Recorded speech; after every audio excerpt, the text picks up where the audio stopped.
चलिए सुनिएगा रिजल्ट आप लोग। एक्सलेंट फ्रेंड्स क्लब का ये WTN 5 था और जैसा कि टॉप 10 में टोटल 12 साथी आए हैं और वही गर्ल्स में 1 लोग हैं।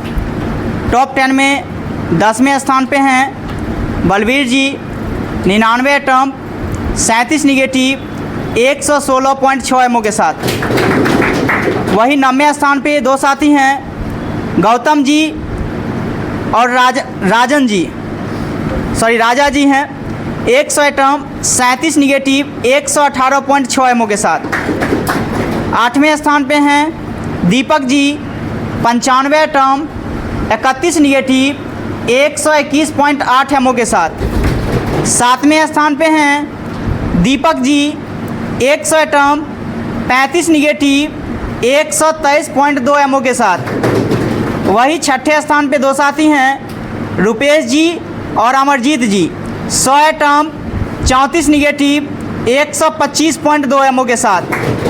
5वें स्थान पे हैं प्रशांत Prakash ji 98 attempt 32 negative 125.6 ammo के साथ। 4थे स्थान पे हैं Rajan ji 100 attempt 33 negative 127.4 ammo के साथ। 3रे स्थान पे हैं Bhavesh ji 99 attempt 32 negative 127.6 ammo के साथ। वही दूसरे स्थान पे हैं ऋतुराज जी 100 अटैम्प्ट 32 निगेटिव 129.6 एमओ के साथ। गर्ल्स में पहले स्थान पे हैं गुंजा जी 96 अटैम्प्ट 38 निगेटिव 108.4 एमओ के साथ। और आज पहले स्थान पे हैं ओवरऑल में मेगा विनर हैं Sunil ji 100 attempt 31 negative 131.8 ammo के साथ। आएंगे 10वें स्थान पे बलवीर जी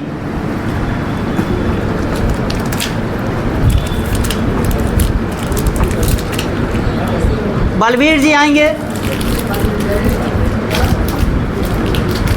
नहीं है चल गए। चलिए 9वें स्थान पे 2 साथी आएंगे गौतम जी और राजा जी।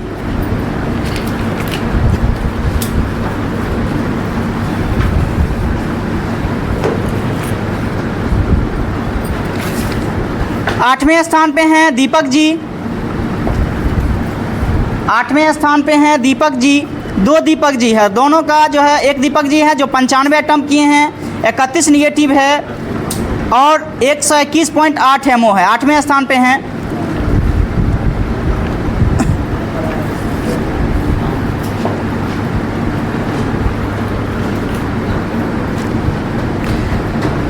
सातवें स्थान पे हैं दीपक जी हैं जो 100 अटैम्प्ट किए थे 35 निगेटिव था 127.2 एमओ के साथ। 6ठे स्थान पे आ जाएंगे रुपेश जी और अमरजीत जी।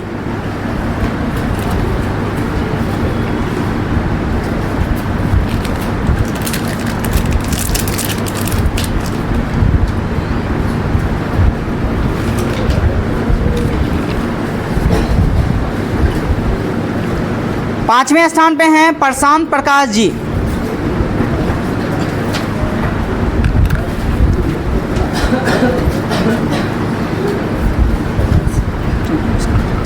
चौथे स्थान पे हैं राजन जी।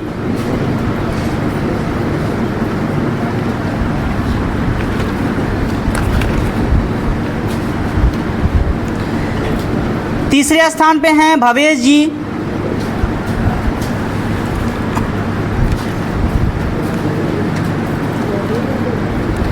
दूसरे स्थान पे हैं ऋतुराज जी।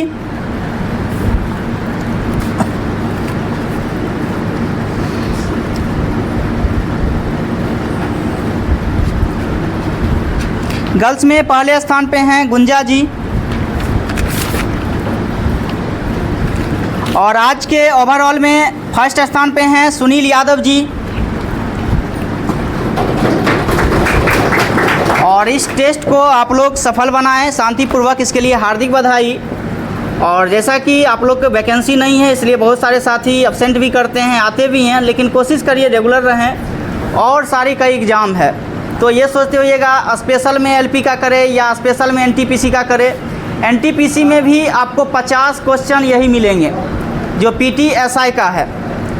50 प्रश्न वहीं से आपको सीधे मिल जाएंगे।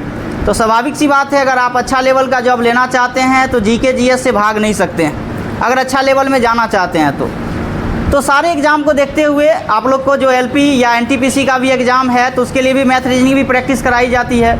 तो आप लोग जो भी बैच में रेगुलर आते हैं उसके बाद 2 से 3 में मैथ रीजनिंग का स्पेशल प्रैक्टिस होता है। सभी लोग रह करके अपना प्रैक्टिस करिए अच्छा से।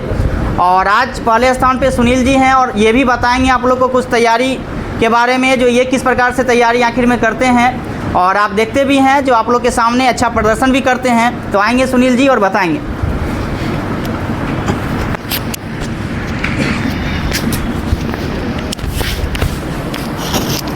बहुत बहुत धन्यवाद राजा सर का। और जैसा कि ये तैयारी के बारे में बताए हैं, तो देखिए तैयारी कोई अपना मतलब सबका शुरुआत से ही नहीं रहता है। जब हम स्टार्टिंग किए थे तैयारी करने का तो माइनस में भी नंबर लाए हुए हैं, क्योंकि जब रेलवे का हम तैयारी करते थे स्टार्टिंग से, तो पहली बार जब हम टेस्ट में बैठे थे तो मेरा नंबर माइनस में गया था, ठीक है ना, तो नेगेटिव के लिए। इसलिए इसके बाद धीरे धीरे देखिए उस टाइम में थोड़ा सा लगा कि जो हाँ हमसे कुछ नहीं होगा, मतलब ये वो स्टार्टिंग का पीरियड था।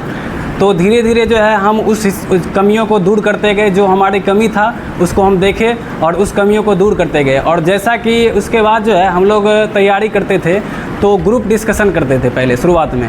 तो ग्रुप डिस्कशन में ये था कि जितना भी अगर प्रॉब्लम होता था एक दूसरे से उसका सॉल्व किया जाता था। जैसे हम नहीं जाने तो दूसरा जान गए, वो बता दिए, वो इस तरीक़ा से जो भी प्रॉब्लम होता था उसको सॉल्व करते गए। और दिन प्रतिदिन जो है वो ऐसा ही मेहनत जारी रखे। और जितना कि एक था कि जब से हम क्लब ज्वाइन किए थे तो जो भी क्लब का जो होमवर्क मिलता था उसको हम, ये मेरा एक था टारगेट कि उसको हम कभी भी जाएँ तो वो पूरा करके ही जाएँ।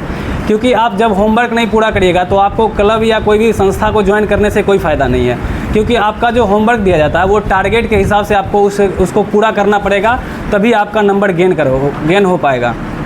तो धीरे धीरे आप यहाँ पे जो क्लब मिलता है, जैसे कि क्लब में जितना भी टारगेट दिया जाता है तो उसको पूरा करिए। और जितना भी होमवर्क दिया जाता है उसको पूरा करके यहाँ पे डिस्कशन भी करवाते हैं, उसको ध्यानपूर्वक सुनिए। बहुत सारे स्टूडेंट्स ऐसे होते हैं जो देखते हैं कि जो जब सर डिस्कशन करवाते रहते हैं तो कहीं बाहर चल गए या कहीं कोई फ़ोन पे लगे आते हैं, तो ये सब गलत है। जब भी आप जब टारगेट यानी जो याद करके आते हैं उसको याद करने से ज़्यादा सुनने पर ध्यान दीजिए। याद तो आप कर लिए, यहाँ पे आने के बाद जितना अगर सुनिएगा तो उससे क्या होता है, ज़्यादा फ़ायदा मिलेगा यहाँ पे। तो सुनने से आपको बहुत सारा ऐसा क्वेश्चन होगा जो सुनने से याद होगा, जो सेट में आता है तो डायरेक्टली रूप से उसको मार देते हैं। तो इससे क्या है, जो आपको मतलब नंबर ऑटोमेटिक गेन हो पाएगा। और जैसा कि तैयारी का बात है तो आप जो यहाँ पे जो मिलता है, होमवर्क मिलता है और जो टारगेट दिया जाता है उसको फॉलो करते रहिए और प्रैक्टिस करते रहिए। सेट में जो क्वेश्चन मिलता है प्रैक्टिस करने के लिए, तो वो प्रैक्टिस करने में आपका जो क्वेश्चन गलत हो रहा है उसका एक नोट्स अलग तैयार करिए। और जो क्वेश्चन आपको गलत हो रहा है उसको अलग अलग लिखते जाइए, या अगर लिख नहीं पाते हैं तो उस सेट को रखिए और 1 सप्ताह का टेस्ट का जितना भी सेट मिलता है उसको अलग अलग जो है ना एक फाइल बाय फाइल बना लीजिए, ठीक है ना।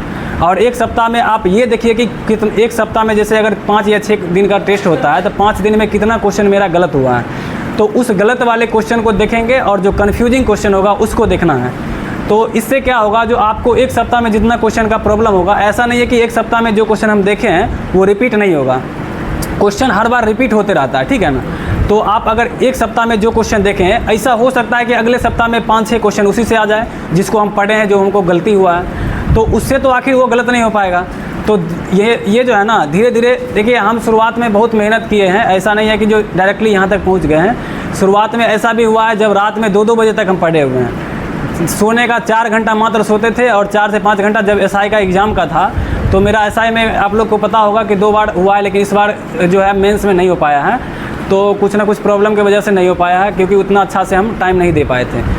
तो जैसा कि उसमें बहुत मेहनत उसके पीछे है, और आप जब तक मेहनत नहीं कर पाइएगा तो सफल कभी नहीं हो सकते हैं। जो सफलता जो है हमेशा मेहनत मांगती है, ठीक है ना। तो उसके हिसाब से आप मेहनत करिए और ऑटोमेटिक सफल हो जाइएगा, ठीक है। तो धन्यवाद, आगे आप लोग मेहनत करते रहिएगा इसी हिसाब से।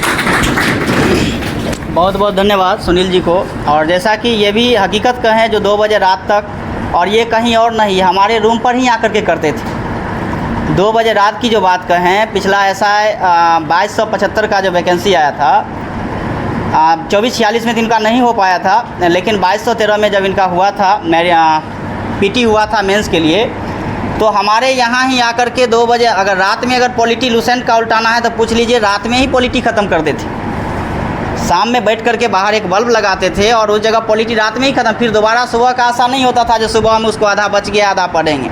जब तक नहीं ख़त्म होता था आराम से दोनों आदमी बैठ करके पढ़ते थे। मेहनत ये भी किए हैं और हकीकत में मेहनत किए हैं, और जो भी लोग इससे जुड़े हुए हैं मेहनत तो करना ही पड़ेगा, क्योंकि आप आसान नहीं है 155, 160, 162, 165 मार्क्स आसान नहीं होता है उतना लाना। उसके लिए आप हर अध्याय को जो है एक क्रमवार विषय के तौर पे जो है एक एक प्रश्न को आप डिटेल में पढ़े हैं, तब जाकर के आप उतना मार्क्स ला सकते हैं। ये नहीं कि जो वन लाइनर पढ़ लिए, सीधे वन लाइनर पढ़े हुए हैं और सीधा आ गया तो मार दिए, नहीं आया तो फिर चल गए।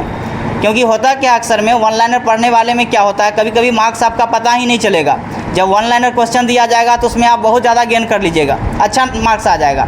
और जैसे ही ज़्यादा लॉजिकल क्वेश्चन या ज़्यादा जो है प्रोसेस वाला क्वेश्चन आपको दिया जाएगा, उसमें मार्क्स का सीधा डिक्रीज हो जाती है। तो मेहनत अच्छा से करिए और डिटेल मात्रा में हर साथ ही करिए।